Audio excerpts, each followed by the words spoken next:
ইরা রামিসার কান্না যেন বৃথা না যায়, বিচারের দাবিতে সীতাকুণ্ডে আবেগঘন মানববন্ধন। সীতাকুণ্ড প্রতিনিধি। আজ ইরা, রামিসা, কাল হয়তো আরেকটি নিষ্পাপ প্রাণ।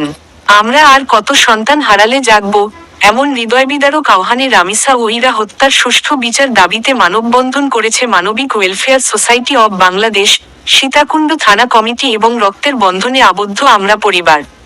সীতাকুণ্ডে আয়োজিত এই মানববন্ধনে অংশ নেওয়া মানুষের চোখে ছিল ক্ষোভ, কণ্ঠে ছিল কান্না আর হৃদয়ে ছিল বিচার না পাওয়ার গভীর শঙ্কা। তারা বলেন, ইরা ও রামিসা শুধুই দুটি নাম নয়, তারা দুটি পরিবারের স্বপ্ন, দুটি মায়ের বুকের ধন, দুটি নিষ্পাপ প্রাণ, যাদের নির্মমভাবে হারিয়ে আজও ন্যায়বিচারের অপেক্ষায় পরিবার ও সমাজ। মানববন্ধনে বক্তারা আবেগঘন কণ্ঠে বলেন, একটি সন্তানের মৃত্যু শুধু একটি পরিবারের ক্ষতি নয়, এটি পুরো সমাজের বিবেককে নাড়া দেয়। আজ আমরা যদি চুপ থাকি, কাল হয়তো আমাদের ঘরেও এমন কান্না নামবে।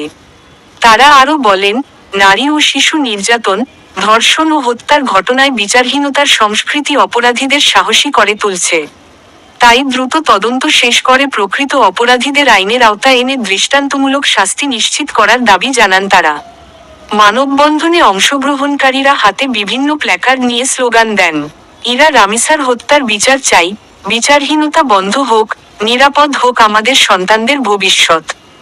শেষে উপস্থিত সবার কণ্ঠে ছিল একটাই আকুতি, আর কোনো মা যেন সন্তানের লাশ বুকে নিয়ে না কাঁদে, ইরা ও রামিসার আত্মা যেন বিচার পায়।